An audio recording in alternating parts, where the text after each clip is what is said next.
यहाँ पे जो है ये स्कूल को बंद कर दिया गया और आप लोगों के रहने का व्यवस्था कर दिया गया है, ये कहाँ तक सच्चाई है? प्रिंसिपल साहब से इसके बारे में विषय पे बात कीजिए। सर आप कुछ नहीं कह सकते? तो देख सकते हैं कि ये लोग नहीं बोल रहे हैं क्योंकि सरकार की जिम्मेदारी है, इन लोगों की कोई गलती नहीं है, क्योंकि इन लोगों को आदेश नहीं दिया गया है। क्योंकि अगर ये लोग कोई आवाज़ उठाते हैं तो फिर इनकी नौकरी सहमत में आ सकती है। नमस्कार, आप देख रहे हैं आरजे न्यूज और मैं हूं आपके साथ ऋतुराज चौधरी। तो इस वक्त हम बेगूसराय के गरहारा गाँव में मौजूद हैं और आपको बताना चाहेंगे कि आप ये देख सकते हैं गौर से, ये जो बोर्ड लगा हुआ है ये रेलवे हाई स्कूल है जो कि गरहारा के अंदर पड़ता है और इसके अंदर लगभग 10 पंचायत के बच्चे यहाँ पढ़ने आया करते थे, जो कि 2022 जब प्रवेश किया है तब से यहाँ पे पढ़ाई लिखाई की व्यवस्था बिल्कुल बंद है, क्योंकि ये बिहार बोर्ड द्वारा संचालित चलाया जाता था।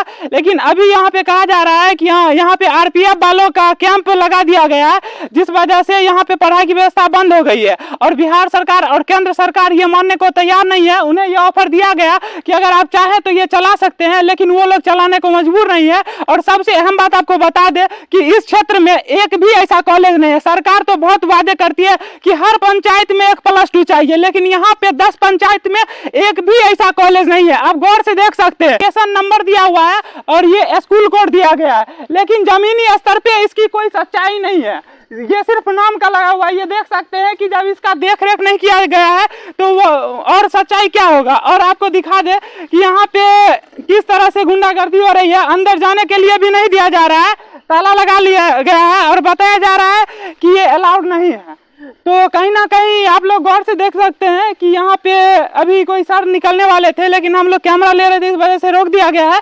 लेकिन उन लोगों की गलती नहीं है, सरकार जो उन्हें कहेगा तो वो तो करना ही पड़ेगा।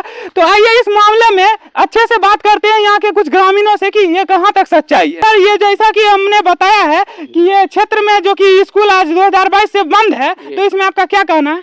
मेरा एकमात्र कहना है, आप 75% हमारा जमीन ले लिए, आप जन कल्याण के लिए वो बोले हम ले लिए, हम लोग भी दिए अपना जीविका की जमीन। अब हम लोग मजदूर बन गए हैं, खेतिहर किसान नहीं हैं।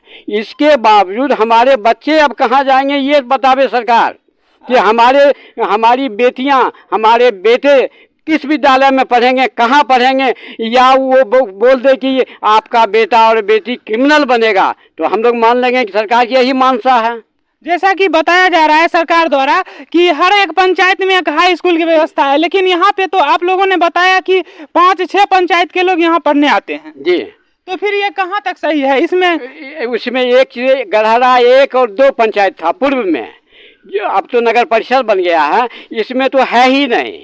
12 में भी एक अपग्रेड किया गया है, जिसको देखिएगा तो वो प्राइमरी विद्यालय के लायक भी नहीं है और आधारभूत संरचना कहाँ से आएगा। तो आप क्या चाहते हैं सरकार से? चाहते हैं सरकार कि आप हमारा सब चीज़ ले लिए, हमको मजदूर बना दिए, लेकिन हमारे बच्चे का पढ़ने का जो मौलिक संवैधानिक मौलिक अधिकार है उसको आप नहीं छीनिए। अति हमारा जो बच्चे के लिए शिक्षा का अधिकार है, आपका जो और बेटी बचाओ बेटी पढ़ाओ अभियान है या अनिवार्य शिक्षा अभियान है, इसके विभिन्न अथी में अनुच्छेदों के अनुसार यह विद्यालय हमको समान नागरिकों के लिए खुले, बिहार सरकार इसको अपने अधीन ले और उसको चलावे जन कल्याण के लिए। तो सरकार हमारी है, हमारे लिए है, तो फिर हमारे लिए ये विद्यालय क्यों नहीं? तो जैसा कि इन्होंने बताया, इसमें आपका क्या कहना है?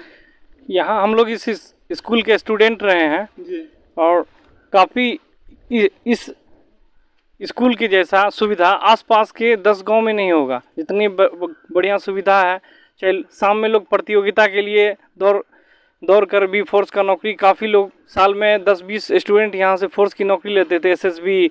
ऐसा भी बताया जाता है कि यहाँ पे बच्चे बैठ के कंपटीशन की तैयारी करते थे। शाम में ग्रुप डिस्कशन होता था, इसमें 50-100 लड़के ग्रुप डिस्कशन करते थे और 50% से ज़्यादा स्टूडेंट यहाँ से गवर्नमेंट जॉब हासिल करते थे। दिया है कि केंद्रीय विद्यालय इसे संचालित करे, तो केंद्रीय विद्यालय संचालित ऑलरेडी केंद्रीय विद्यालय है, तो केंद्रीय विद्यालय में सिर्फ गवर्नमेंट की जो परसेंटेज ग्रामीण को कुछ ही % का दिया जाता है, परसेंटेज जो गवर्नमेंट जॉब में होते हैं उनके एम्प्लॉय के बच्चे पढ़ते हैं। और यहाँ 50, 60, 70% तक के लोकल के आसपास के बच्चे यहाँ शिक्षा हासिल करते थे। और इसके सिवा दूसरा आसपास में कोई स्कूल नहीं है। अभी क्लास 8 पास करने के बाद बच्चे 9 में कहाँ एडमिशन लेंगे उसका कोई पता नहीं है। 9 में बच्चे शिक्षा से वंचित रह जाएंगे। इसलिए सरकार को हम लोगों ने विधायक, यहाँ के माननीय विधायक रामरतन सिंह जी से कहा था कि आप सदन में मुद्दा उठाइए कि जो है नगर के लिए क्या प्रावधान किया जाए। अपने पंचायत के लिए प्रावधान किया है, तो उस पर क्या उन्होंने रिस्पॉन्स? विधायक जी ने सदन में मामला रखा है, सदन में आवाज़ उठाई है। और जैसा कि आप लोग को पता होगा, सदन में जो सवाल किया जाता है 3 महीने के बाद वो जवाब आता है, तो 3 महीने के बाद उसे जवाब आएगा। और हम लोगों ने माननीय केंद्रीय मंत्री गिरिराज सिंह जी के पास भी किया था, उन्होंने भी आश्वासन दिया है। और बिहार सरकार के शिक्षा मंत्री को उन्होंने लेटर लिखा था, शिक्षा मंत्री ने भी जवाब दिया। शिक्षा मंत्री और यहाँ की जो इंटर कॉलेज जो बंद गया है रेलवे इंटर कॉलेज, उसमें ये अभी हमारे डीएम को ये आदेश नहीं है, डीएम को हमारे पता नहीं है कि ये स्कूल बंद है। डीएम की नज़र में ये स्कूल चल रहा है। तो कल हम लोगों ने माननीय विधायक जी से बात किया था इस मैटर पे, तो उन्होंने कहा, माननीय विधायक जी और यहाँ के मुख्य पार्षद राजेश कुमार टूना जी ने भी माननीय गिरिराज सिंह जी से बात किया था, यहाँ के केंद्रीय मंत्री और यहाँ के सांसद भी हैं। सर, यहाँ पे जो है ये स्कूल को बंद कर दिया गया और आप लोगों के रहने का व्यवस्था कर दिया गया है, ये कहाँ तक सच्चाई है? प्रिंसिपल साहब से इसके बारे में भी सर बात कीजिए। सर, आप कुछ नहीं कह सकते?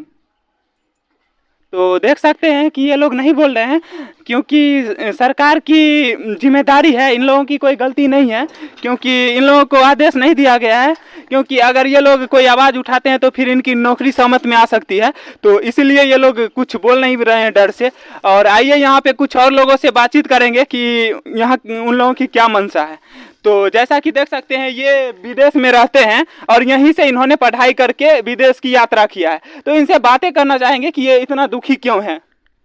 दुख इस चीज़ से होता है कि इस स्कूल से हम लोग जो है अच्छी शिक्षा हासिल किए और बचपन का याद तो भूला नहीं जाता, चाहे दुनिया के कोई कोने में लोग रहे।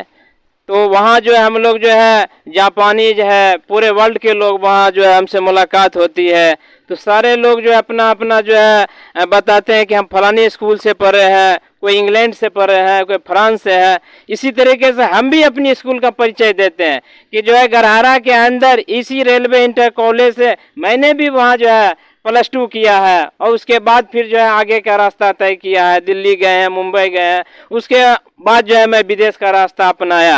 हमारे साथी लोग लेक्चरर हुए हैं और जो है दूसरे स्टेट में अभी जो है लेक्चरर है, वहाँ जो है जॉब कर रहे हैं, अच्छे अच्छे पोस्ट पर भी हैं। तो इसलिए दुख होता है कि इस एरिया में एक ऐसा स्कूल था, इस स्कूल में जो है इस क्षेत्र के सारे वंचित गरीब मजदूर का बच्चा जो अच्छी जो है कम पैसे में वो अच्छा शिक्षा जो है हासिल करता था और एक मकाम को पहुंचता था और जो है एक मकाम को पहुंच के बिहार का नाम रोशन करते हुए पूरे देश का रोशन नाम करता था। इसलिए हमें जो है इस चीज़ का दुख होता है। अगर सरकार चाहती है कि इसे जो है पुनः जो है चालू किया जाए तो हमें बहुत खुशी होगी। अगर इसे चालू करने का कोई प्रावधान नहीं है तो हमें जो इसके लिए जो है संघर्ष करना पड़ेगा और संघर्ष के माध्यम से हम लोग जो है इसे जो है पुनः कोशिश करेंगे। बिहार सरकार और सेंट्रल सरकार के खिलाफ भी जो है आवाज उठाएंगे। आपका इसमें क्या राय है? हमारा राय है कि जब हमारी 75% भूमि भारत सरकार और बिहार सरकार मिलके ले लिया रेल के लिए या पुनर्वास के लिए, बदले में एक झुनझुना या इंटर कॉलेज हमें मिला था जहां हमारे बच्चे पढ़ लिख कर, जैसा कि हमारे भाई ने कहा, कि ऊंचा से ऊंचा मुकाम हासिल करते थे।